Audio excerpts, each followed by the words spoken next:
ఉన్నట్టుండి మీరు ఉపవాసాలు ఎందుకు మొదలుపెట్టారు? చూడండి, కడుపు మార్చుకుంటే భగవంతుడు కరుణిస్తాడో లేదో తెలియదు, కానీ ప్రాణం మాత్రం బలహీనపడుతుంది.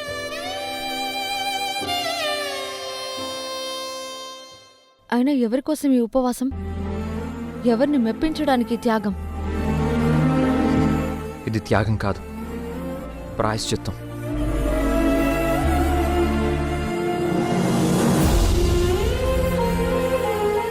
నా భార్య నన్ను కావాలని దూరం పెడుతుందని బాధలో ఉంటున్న నాకు తను మళ్ళీ ఇష్టంతో దగ్గరవ్వాలని చేస్తున్న ఉపవాసం ఇది.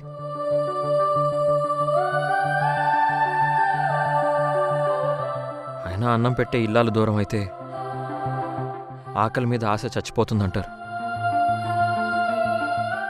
నాకు కూడా అలాగే ఉంది. ఒకటి గుర్తుపెట్టుకోండి, మనసుకు బాధ కలగడం వల్ల కలిగిన దూరం అయితే త్వరగానే ఆ దూరం కరిగిపోతుంది.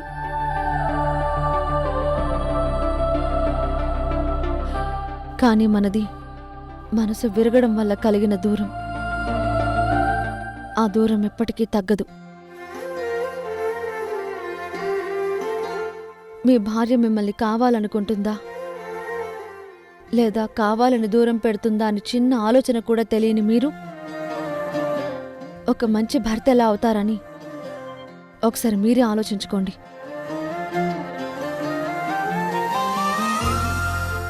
ఎందుకంటే తాళి కడితే మొగుడవుతాడేమో, కానీ తాళి కట్టించుకున్న భార్య మనసుని అర్థం చేసుకున్నప్పుడే తనలో సగమవుతాడు.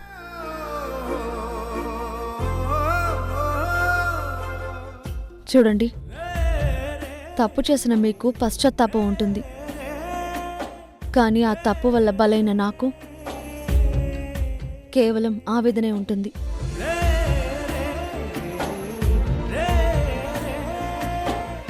అయినా మీ ఆకలి పోరాటం నా మనసుని మార్చదు. అందుకే నా గురించి మీరు ఏ ఉపవాసాలు చేయనక్కర్లేదు. అసలు అది కాదు ఉషా, నువ్వెందుకు నన్ను ఇంకా అపార్థం చేసుకుంటున్నావు? ఒకసారి నేను చెప్పేది విను, నన్ను మాట్లాడినివ్వు. చూడండి, మీరు నన్ను ఇలానే ఇబ్బంది పెడతాను అంటే నేను ఇంకా ఎప్పుడు మీతో మాట్లాడను, సరేనా? ఆకర్లేదు ఉషా, నేనే సైలెంట్ అవుతాను.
మావయ్య, కాఫీ తీసుకోండి.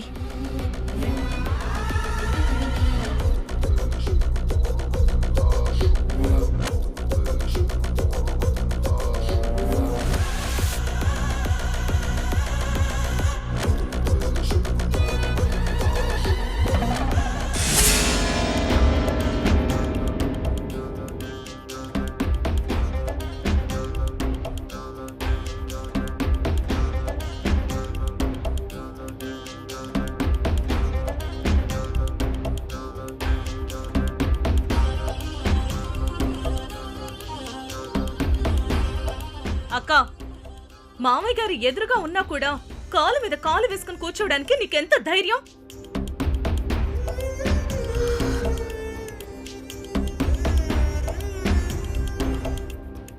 వెంటనే కాలు కిందకు దించు.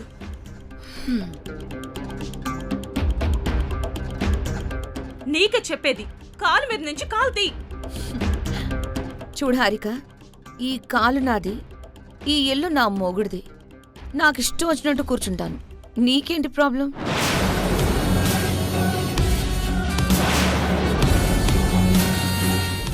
అయినా ఒకరి ముందు తలదించడం, ఒకరున్నారని సర్దుకుపోవడం ఈ మేఘ నాకు అస్సలు అలవాట్లేదు.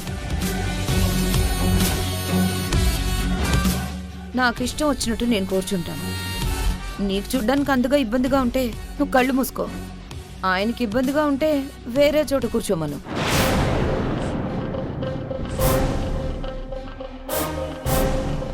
చేతలకి భయపడని దెయ్యం మాటలకు భయపడదు అంటారు. నిన్ను లే! హారిక,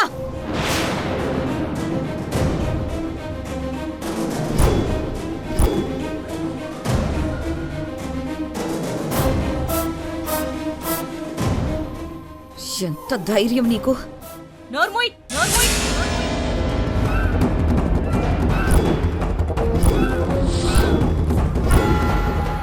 నీ నోటి నుండి ఇంకొక మాట వచ్చినా నీ చెంప పగులుద్ది, జాగ్రత్త.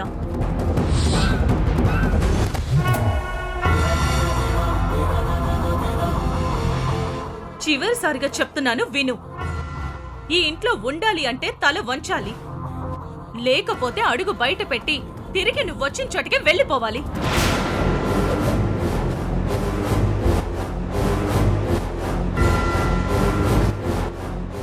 ఏం చేస్తావు అనేది చాయిస్ నీదే.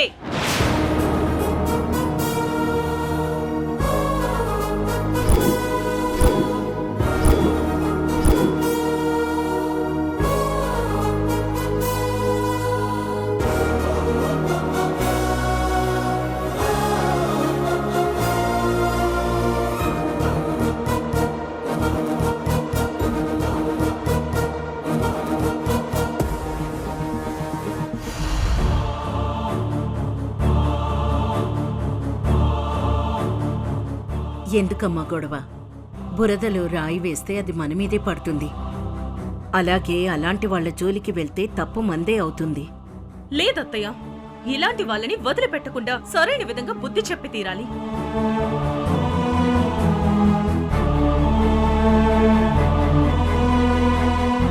ఎందుకంటే తప్పు చేసి ఇంటికి తిరిగొచ్చింది.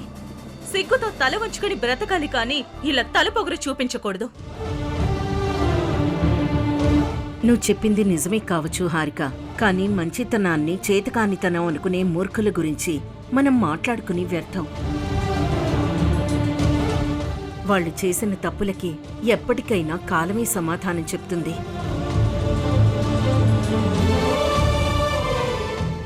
మామయ్య, కాఫీ తాక్కుండానే వెళ్తున్నారేంటి? వద్దమ్మా, ఇప్పుడు జరిగిన దానికి కడుపు నిండిపోయింది.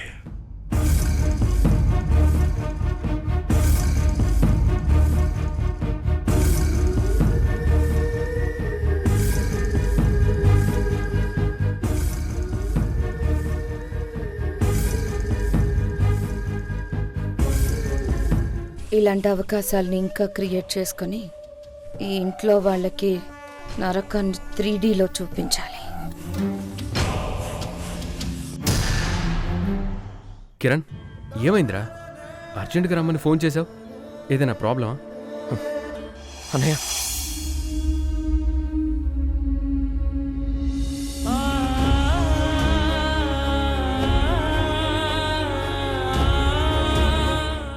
అన్నయ్య, థ్యాంక్స్ రా. Thank you so much. ఏమైందిరా? ఈ మధ్యకాలంలో ఎప్పుడూ లేంది ఈరోజు చాలా సంతోషంగా ఉన్నావు. ఏంటి సంగతి? నీ వల్లే ఉషతో నేను ఎక్కువ టైం స్పెండ్ చేసే అదృష్టం దక్కింది. అందుకే ఈ సంతోషం. ఈ మొత్తంలో నేను ఎక్కువ ఆనందించింది దేనికో తెలుసా అన్నయ్య? మా మధ్య అపార్థాలు వచ్చిన తర్వాత నేను మాట్లాడుతున్నా పట్టించుకోకుండా వెళ్ళిపోయే ఉష ఈరోజు కారులో వెళ్తున్నప్పుడు తనంతటి తానుగా నాతో మాట్లాడింది. నువ్వు చెప్పేది వింటుంటే నాకు చాలా హ్యాపీగా ఉందిరా కిరణ్. నేను అనుకున్నది జరుగుతుందో లేదో తెలియదు కానీ పుట్టబోయే బిడ్డ ద్వారా మీరిద్దరూ కలిసిపోతారనిపిస్తుంది.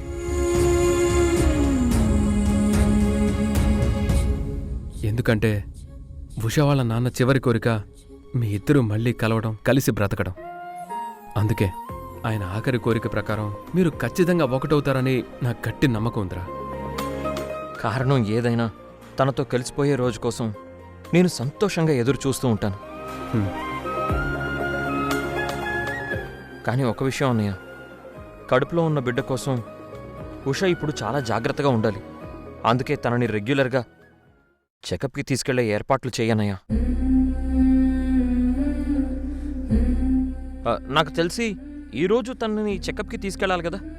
ఒకసారి ఉషని కనుక్కో.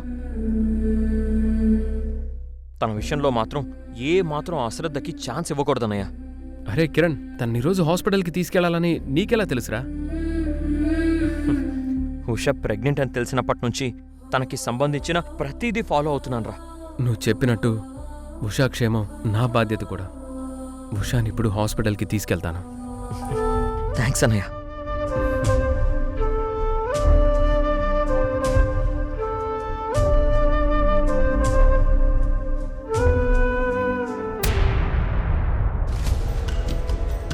చెప్పండి డాక్టర్, బాబు గురించి మాట్లాడాలని హాస్పిటల్కి రమ్మన్నారు. డీటెయిల్స్ ఏమైనా తెలిసాయా? మీకు నేను ఆ రోజు చెప్పింది మరోసారి వెరిఫై చేసుకున్నాను తరుణ్ గారు. మీ బాబు నిజంగానే బతుకున్నాడు.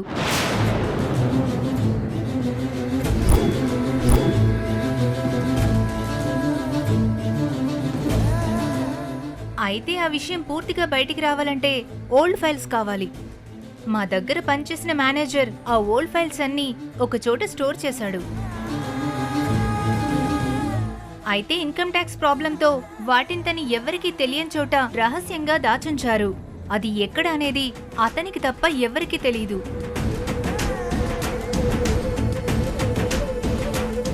ఇక్కడ ఇంపార్టెంట్ విషయం ఏంటంటే ఒక యాక్సిడెంట్ మూలంగా ఆ మేనేజర్ ప్రస్తుతం కోమాలో ఉన్నాడు. ప్రాణాలకి ప్రమాదం లేదు కానీ తొందరలోనే స్పృహలోకి వస్తాడని మాత్రం హోప్ ఉంది. ఓకే డాక్టర్, అతని స్పృహలోకి వచ్చి ఫైల్స్ దొరికినా, లేకపోతే ఆ రోజు మీతో ఉన్న నర్స్ కానీ, లేదా ఆ రోజు డెలివరీ అయిన కేసు వివరాలు తెలిసినా కానీ మా బిడ్డ మాకు దక్కినట్టే. చూడండి డాక్టర్, బాబు విషయంలో నా వైఫ్కి అబద్ధం చెప్తూ తన్ని మభ్యపెడుతూ వస్తున్నాను. కానీ ఎక్కువ కాలం అలా తన్ని మభ్యపెట్టలేను. అందుకే ఎంత త్వరగా వీలైతే అంత త్వరగా బాబు డీటెయిల్స్ కనుక్కోండి ప్లీజ్. తప్పకుండా.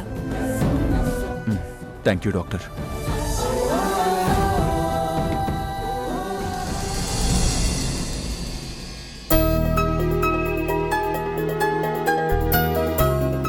డ్రైవర్, కారాపు.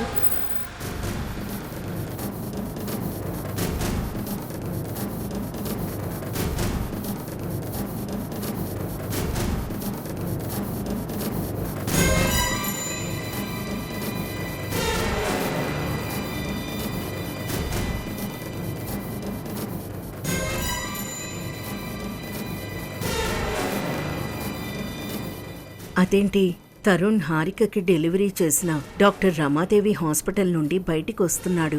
ఇక్కడ ఈ డాక్టర్తో తరుణ్కేం పని?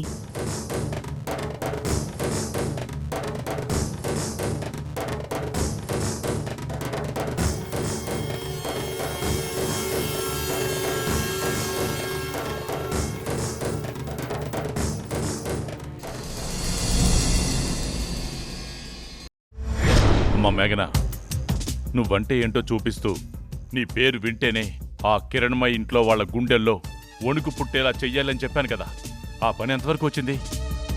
లేదు డాడీ, నేను ఎన్ని మంటలు రాజేసినా ఇక్కడ అందరూ చాలా ప్రశాంతంగా ఉంటున్నారు.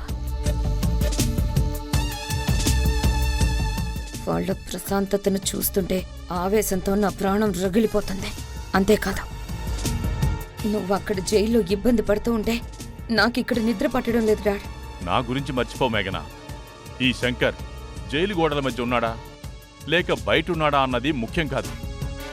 ఆ తరుణ్ గాడి కుటుంబం నాశనం అవుతుందా లేదా అన్నదే ముఖ్యం.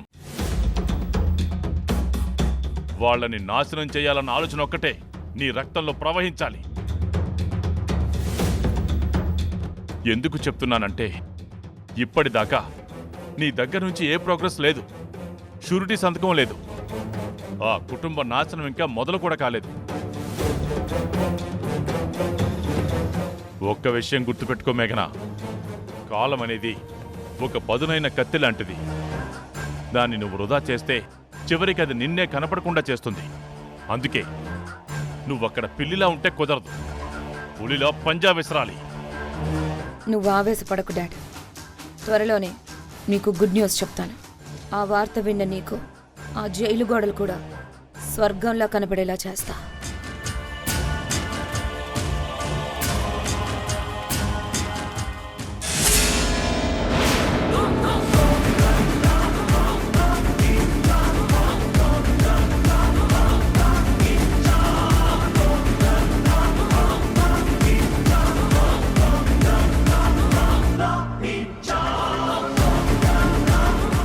ఏంటి, దొంగ దొరికిపోయినప్పుడు ముఖంలో కనిపించే రంగులన్నీ ఇప్పుడు నీ ఫేస్లో కనిపిస్తున్నాయి? ఇంతకీ అంత సీక్రెట్గా ఎవరితో మాట్లాడుతున్నావు? ఏం లేదు హారిక, నా ఫ్రెండ్ ఒకరు అమెరికా నుండి వస్తున్నారు. తను వస్తున్న విషయం ఎవరికీ చెప్పొద్దని సర్ప్రైజ్ అని ఫోన్ చేసి మాట్లాడుతుంది. అందుకే ఇలా నెమ్మదిగా మాట్లాడుతున్నాను. అమెరికా ఫ్రెండ్ అంటే ఎవరు?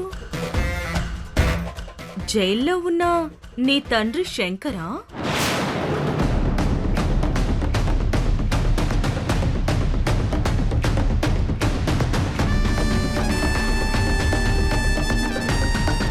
సైలెంట్ అయిపోయావేంటి? అడిగిన దానికి సమాధానం చెప్పు. హారిక, నువ్వు మరీ అతిగా ప్రవర్తిస్తున్నావు. నేను మాట్లాడే ప్రతి మాటని పట్టుకుని నన్ను అనుమానించడం నీకు అలవాటైపోయింది. అయినా నా ప్రైవసీని కూడా నువ్వు ఇలా క్వశ్చన్ చేయడం ఏంటి? నీకు ఆ రైట్స్ ఎవరిచ్చారు?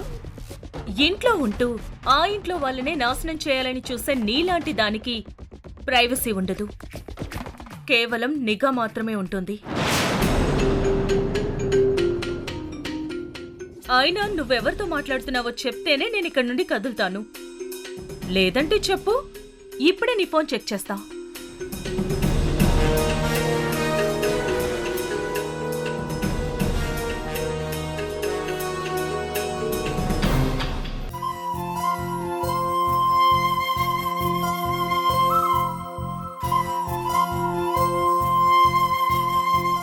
అమ్మా హారిక, వస్తున్నానత్తయ్య.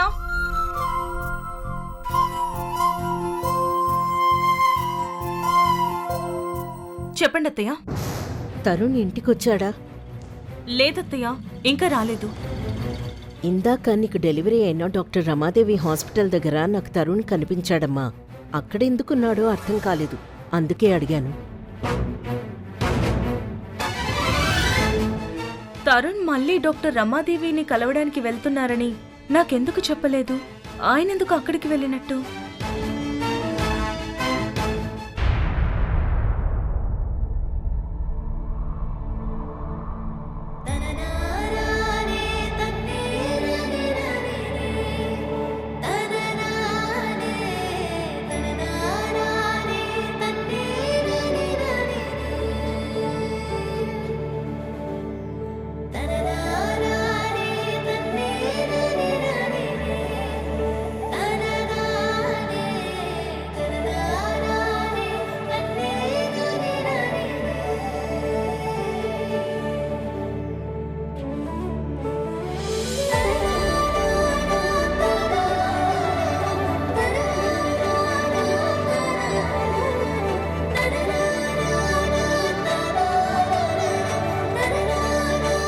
వచ్చినప్పటి నుంచి గమనిస్తున్నాను. ఈరోజు చాలా సంతోషంగా కనిపిస్తున్నావు. ఏం జరిగింది ఉషా? ఏం లేదే, నిన్న ఆయన్ని కలిశాను. అవునా? చాలా మంచి విషయం చెప్పావు. అంటే మళ్ళీ మీ ఇద్దరు ఇంతకు ముందులా కలిసిపోయారా? అయ్యయ్యో, ఎక్కువగా ఊహించుకోకు. నువ్వు అనుకున్నట్టేం లేదు. మరి ఇద్దరం కలిసిపోలేదు కానీ కలిసి పనిచేస్తున్నాం అంతే. చాలా రోజుల తర్వాత ఆయనతో కలిసి పనిచేయడం, కలిసి ప్రయాణం చేయడం అనేది తలుచుకుంటే మనసుకేదో ఒక తెలియని ప్రశాంతత దొరికినట్టు అనిపిస్తుంది. చూడుషా, కిరణ్ గారికి దూరంగా ఉండడం అనేది నీకు నువ్వుగా సృష్టించుకున్న సమస్య. అంతేకాకుండా ప్రశాంతత అనేది ఒకరు మనకిచ్చేది కాదు, అది మనకు మనముగా సృష్టించుకునేది, మనకు మనముగా దక్కించుకునేది. నువ్వు చెప్పేది నిజమే కావచ్చు, కానీ మనసు విరిగితే అంత తేలిగ్గా అతుక్కోదు. అయినా నాకు ప్రశాంతత కావాలని ఉంది, కానీ ఆ ప్రశాంతత వెనక మళ్ళీ ఏదైనా తుఫాన్ వస్తుందేమోనన్న ఆందోళన కూడా ఉంది. నువ్విలా అర్థం లేని భయానికి బందీవైతే ప్రేమించిన భర్త అనురాగానికి దూరమవుతావని అర్థం చేసుకో.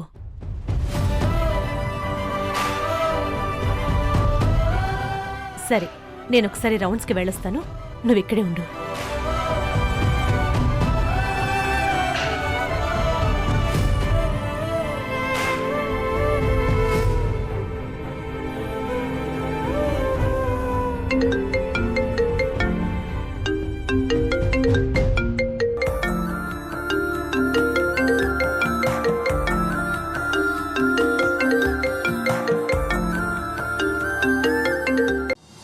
నువ్వు డాక్టర్ రమాదేవి హాస్పిటల్కి వెళ్ళడాన్ని అత్తయ్య గారు చూశారు.